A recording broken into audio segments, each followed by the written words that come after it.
All right, today I'm going to catch up on One Piece. Now, I haven't read it in like a year. Um, I wouldn't say I lost interest. It was more of I just wanted to build up wait for the chapters to build up, and also it was in the beginning of Elbaf, so usually the beginning arcs take a while to get good. This panel is where I left off, and this is what I got spoiled on today because of my own curiosity. So other than that, I don't know anything. I know very little. So yeah, I'm gonna start reading it right now. All right, so this is everything that I have to read. I can't remember exactly where I left off. Oh, there goes it loaded. Okay, so I guess I was somewhere around here. So I'm gonna go through these and kind of skim through them, and then I guess I'll start right around here. And I think right here I might have jumped ahead a bit, so I'm gonna start on 1139 and go all the way to 1162. So that's almost 20 chapters that I have to catch up on. It's gonna be a good binge read. I'm pretty excited. All right, finally caught up. I just finished 1162, and I'm pretty much in the middle of the God Valley incidents. Somewhere near the end, I think everything's going to culminate within the next few chapters. Yep, that's the most current chapter is 1162. I made a bunch of notes for all the chapters that I went through. Here's all the notes I've written. It is a lot, so I'm gonna try to go through everything I've read. I left off on Frankie looking at the painting with the end of the world, and also Luffy and Zoro were going to go get the key to unlock Loki. I can't remember why they were unlocking him. I should have went back, but whatever. Anyway, so they met Scopper Gabon, not knowing who he was, and he pretty much wiped the floor with Luffy. But he just ended up giving them the key anyway. They go back down to the underworld to unlock Loki, basically. And Zoro's, the level-headed one. He's basically like, why are you trying to unlock him?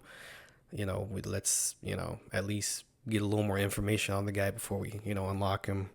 We were also introduced to some more Holy Knights. Now, I'm not really good with names, but I did take note of Saint Killingham because he has a mythical zone fruit. It's the dragon fruit model Keaton, and at one point in the story, mythical zones were considered the rarest devil fruits. But as time goes on, that becomes less and less of the case. From what I've been seeing. But basically what Saint Killingham can do is he's able to manifest dreams and nightmares into reality. So he basically did this to the school children from the giant school children. All of their fears were listed out, and he made those into reality, basically. Another thing I wrote down was Gabon is able to sense voices. So kind of similar to what Roger can do, and I believe Rayleigh can do it as well. Brooke actually knows about the Holy Knights too. I mean, it makes sense. He's been around for a while, and I'll get more into that as we go on. Apparently he knows what's her name, Ginko. I can't remember her name. So one thing I did notice while I was reading is Oda's doing a pretty good job at like splitting up the Straw Hats. So if memory serves me correctly, we got Luffy and Zoro, where Loki's at. Robin, Jinbei, and Chopper are together. Frankie's like exploring basically, and Nami, Usopp, and I think Sanji and Brooke, they're together too. So I noticed that Oda's doing a pretty good job of like splitting them up in this arc, and it feels like everybody's getting their moment to shine. So yeah, a bunch of shenanigans happen, basically boiling everything I just read down So the school children got kidnapped, and they're forced to walk along this arrow from Ginkgo's I don't know her name, from her devil fruit, and it's basically they're basically trying to kidnap the kids, the Holy Knights, and we get a little bit of pre-time skip Robin. The Holy Knights make a an ultimatum for the Giants. Like, basically, we're gonna throw the kids off the cliff into the underworld, or you got to burn down the library. And Robin's not having it. That's her people. Her people made all those books or collected all that knowledge, and she's not gonna let that just disappear. So she goes into action. We get a little more of pre-time skip Robin, and I forgot the Holy Knight's name. I can't remember his name, but she grabs that MF, and she jumps off the tree. And I totally forgot for a second that she can make clones. So when the dude stabbed her with his thorns, I was like, "Oh snap!" And then she like disappeared into like flower petals. And it's been so long since Robin's done anything, excluding the Black Maria fight. I totally forgot some of her abilities. But she did do the classic clutch and break the people's back. But she did it on an immortal person, so it didn't do much. Anyway, Scopper, he comes in, charging in, trying to save his son. Even in old age, Scopper still got it. He did use his future sight. He did see his son get killed. So he kind of like, threw his hands up like, okay, all right, like chill. And then Gunko, let me look up her name because I really need, yes, it's Gunko. All right, what's the other guy's name? I need to look up his name as well. Sommers, okay. All right, his name's Sommers. The other guy's name is Sommers. I know Killingham. All right, Killingham, Gunko, and Sommers are basically the main antagonists. So yeah, Scopper tries to save his son. It doesn't work, and then Gunko stabs him. He falls off the tree, falls down to the underworld where Luffy and Zoro are, and Chopper saves him. Basically, Zoro and Luffy figure out who Scopper Gaban is. Like, he was on, he was on Rayleigh's crew. He was on Roger's crew. And they're like, oh yeah, he was the third strongest.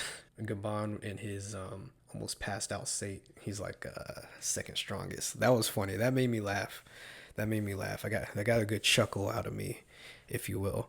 But yeah, and there's also this thing where he was able to sense that Zoro had Conqueror's Haki or King's Haki. I think this is the first time Zoro even realizes he's had it. I'm pretty sure Kaido mentioned it to him, but maybe he didn't know what he was talking about. And there's also a panel where Sanji asks if Scopper's also, sensed any King's Haki within him. And we kind of get a panel where we see Sanji's like surprised, like, oh, like, so he might have it. All right. At some point, we get hints that the Roger Pirates have clashed with the Holy Knights at some point because they know Scopper's name. So yeah, there's definitely some sort of clash in the past. And from the most recent chapters that I read, that seems to be true. There's also a Brook and Gunko connection. It's implied that Imu can take over the Holy Knights' mind. Maybe the Holy Knights at some point were human, I guess, or at least they were autonomous. They had their own minds. Yes, I don't know. Like, I don't know how I feel about all this like demonic, like pentagram and magic book stuff in One Piece. It's I don't know. Like, it seems like it kind of came out of nowhere, and this started with the hints of this started with the Gorosei in the last arc on Egghead. I don't know. I guess it's something I'm gonna have to get used to because it's. I don't know. It's just kind of weird, I guess, in my opinion. I kind of liked how devil fruits were like the mysterious power system, and who knows? Like, maybe in the future, whatever the hell they're doing right now, like the Holy Knights and the Gorosei and Emu or whatever power Emu has, like maybe it's related to devil fruits in some way. Maybe what Emu has and devil fruits come from the same source. Who knows? Or maybe they're two sides of the same coin. Who knows? I'm just throwing out theories. So yeah, we also get a hint of Luffy being able to sense Chopper. Now, from the way he's saying it, it seems as though it's less of like observation and it's more of like him being able to sense voices, is what I picked up on. So that might be what's going on here. So basically, we're kind of in a flashback currently. We're getting more information on Loki and Harujin's dad, Prince Harald. And I do feel kind of bad for baby Loki. I'm not gonna lie, he had it rough, and so did his brother. But I mean, this stops becoming a Loki slash King Harald backstory, and it pretty much switches over to a Zebek backstory. So we finally get to see what Zebek looks like. I don't know how I didn't get spoiled until just recently. This is kind of what made me want to catch up, because I got to see Rox's character design for the first time, and I was like, all right, time for me to catch up. And apparently he's Blackbeard's father. I mean, were we really surprised by that? I kind of was surprised. I'm not gonna lie, I was a little surprised. Now the connection between Blackbeard and Rox would have been more interesting if they weren't related. But the fact that they're related doesn't really bother me that much. I think, yeah, that makes sense. You want to carry on your father's will. It just would have been more interesting if it was like it was somebody he was inspired by. So it seems that Rox Dizabek is apparently he broke into Emu's chambers and declared that he was a worshiper of Davy Jones. Also, this low key kind of becomes a Shocky backstory flashback too. Shocky actually becomes pretty important in this flashback, and that's another thing. I was hearing a lot of things about Shocky. From what I'm seeing from this flashback, she's basically the catalyst for a lot of stuff that happens later on, of which I'm going to talk about right now. I really like seeing the Rox pirates get up to like mischief and just be pirates basically. And there's a whole panel where it shows all their exploits, and it's pretty comparable to, it pretty much blows everything Luffy has done in the entire story. It pretty much blows all of that out of the water. I feel as though Rox has done at least 3 or 4 times more damage than Luffy has done in the entire story. So that's how you know this man was him, if you will. Do people still say that? And yeah, a part of me really wants to see this stuff animated. It's going to be so cool to see. And this is actually a good note that this is actually something I noticed, is that the most recent backstories or flashbacks don't just center around one character. I've noticed this, like older, like pre-time skip flashbacks only involved like the central character. Like, for example, Chopper. Like, Chopper's backstory involved Chopper and then like Hero Luck. It was like the main character and then the person who helped them out, the person who changed them. Now it seems as though these flashbacks are they have a central character, but then there's other important characters who kind of take over the backstory. The biggest example I can think of is, I guess you could say it started with Law and Doflamingo, but that might not be true. It might even go further back to the Luffy Ace flashback. But irregardless, the number one flashback that kind of started doing this was the Odin flashback, where Odin was the central character, and then Whitebeard became the central character, and then Roger became the character. This is kind of like a pattern I've noticed, and I kind of like it. Like, I'm not gonna lie, it does make the world feel more fleshed out when we're not just focusing on one character. But that's just one thing I've noticed. Pretty much, King Harold was a pretty good king. Like, he was pretty selfless. Now, he didn't start out that way when he was growing up. He learned how to be respectful of humans. But that's how you know the world government's kind of like really shady, because like he was actually a pretty good king. Just the propaganda just kind of ruined his name, tainted his name. So basically the rest of the backstory becomes a lot about Shocky. She's actually a central focus for a while, for good reason too, because it kind of parallels the concept of what it means to be the pirate empress. Like how much notoriety you have being the Pirate Empress. And it also kind of delves into the pattern of the love sickness that the Empress eventually succumbs to. You know, it's a thing that's happened for generations. The most recent example being Boa Hancock. Shockey was afflicted by this for Rayleigh. Roger was pretty much simping for Shockey, which is kind of crazy. Now, if you don't remember, Oda left kind of a breadcrumb back in Egghead during the Kuma flashback, basically where Roger said something along the lines of, "This whole year I've been like devastated," or this hasn't been a good year for me. And we kind of get more context into that because it was basically because Shockey was kidnapped. The actual motivator for these crews going to God Valley was not only treasure and, you know, devil fruits, but it was to save their friend. That puts so much more perspective on how good-hearted pirates can be. It wasn't just a selfish thing, you know. In a way, it was a selfless act. Before all that, before Shockey got kidnapped, she did end up setting up shop in Hachinosu, or Pirate Island, and she created the first rip-off bar. And I really loved this chapter because it just showed the older generation when they were younger, just being young and just living the lives of pirates. Like it was so cool to see. It's like One Piece, but it's not One Piece, you know? It's like One Piece, but with slightly older characters, because the characters like Roger, Rayleigh, they're like in their 30s. I think Rox is a little bit older than Roger and Rayleigh, and Shockey, she has to be like in her early 20s. So we're pretty much seeing the same dynamic of, you know, the new generation, but like slightly older. So we're moving into the actual God Valley incident. And I did jump ahead a little bit by talking about, you know, Shockey being the catalyst for the Rox Pirates and the Roger Pirates going to God Valley. But what we need to step back and talk about is Shanks and Baby Shanks, actually, which is a delight to see, and Baby Shamrock, which is not such a delight to see.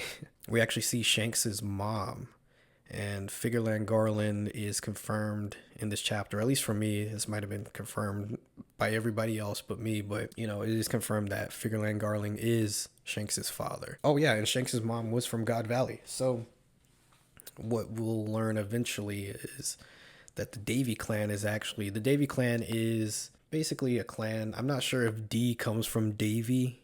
It doesn't seem like it, because Davy... Let me stop. I'll get to that eventually. So yeah, we also see a young dragon, which is pretty cool.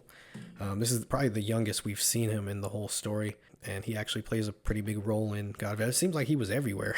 He's in every single incident that's happened. God Valley.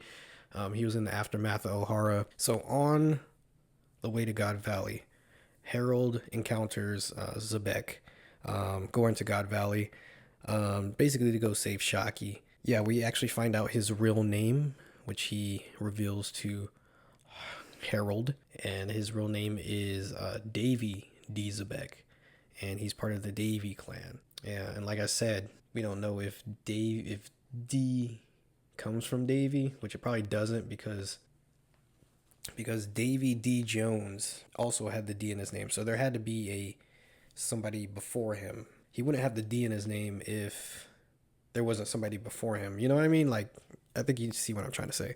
We find out that Shanks and Blackbeard are technically from the same island, so that's pretty interesting. So yeah, we learned a lot in that chapter. I believe that was around chapter 1159, and then 1160 we got the God Valley incident. There's actually a panel in 1160 that mirrors, well, when you first read it kind of mirrors 1096, but stitching it together, I kind of figured out that what happens in 1160 happens before the panel we see in 1096. The 1096 version of the Rox Pirates that we see follows, it's what happens after Rox says, you know, follow my lead.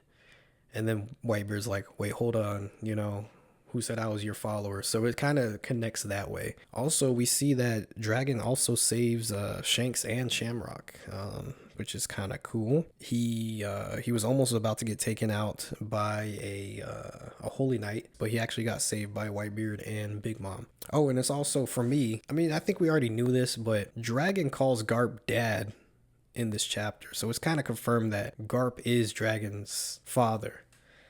Now, I don't know where I picked this up at, but it was never confirmed that they were father and son. Like, I think some people were even saying that, like, Dragon married into the family or something. No, it's confirmed here just by the way he said dad when he showed up. And Garp pretty much saved his son unknowingly by taking out, Big Mom, Whitebeard, and Kaido. Well, he didn't take them out, but he scared them away, which was kind of cool to see. That, like, even these monstrous, characters were like, whoa, here comes Garp, and then we get the Shocky rescue scene where I believe it's Sommers is like beating Shocky, and he's about to take her out, but Rayleigh comes to the rescue, takes out Sommers, saves his future wife, which was pretty cool to see. And the "come get me" letter, I've come to get you. That was a nice touch. That was really touching to read. So Rox is trying to save Blackbeard and Blackbeard's mom. He lets them escape, and the Holy Knights are after him. He ends up taking them out. He has Garling laying on the ground. He's got all the Holy Knights splayed out, and then this chapter kind of ends off with it's Whitebeard, Kaido, and Rox, Roger as well, and I think Garp. They all notice Saint Saturn's transformation. That's kind of where we left off, and then we get a pretty cool panel with Kaido turning into Big Mom was actually gonna give the dragon fruit, the fish fruit, to Katakuri.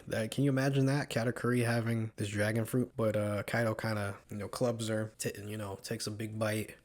You got to do what you got to do in the pirate world, but I thought that was kind of hilarious. Like, he kind of learned from her, he's learning the ropes, because Big Mom's shady as well. You can't really trust. This whole crew is kind of just a crew of backstabbers, really. There's no unification. I think that's being shown to us on purpose, because there's a huge, it doesn't matter how strong your crew is, if there's no unification, if there's no common goal or respect between you and your crew members, like this, it's just not going to work. You're just going to be backstabbing each other and smacking each other in the face for devil fruits. Like, that's why I believe the Straw Hats are like, they will be the Pirate King's crew. That's why Roger's crew worked so well and had so much success, is because they were actually a unit. They weren't individuals on a crew. But yeah, I'm pretty much all caught up now. 1162 was the last chapter to drop. How does it feel to be caught up again?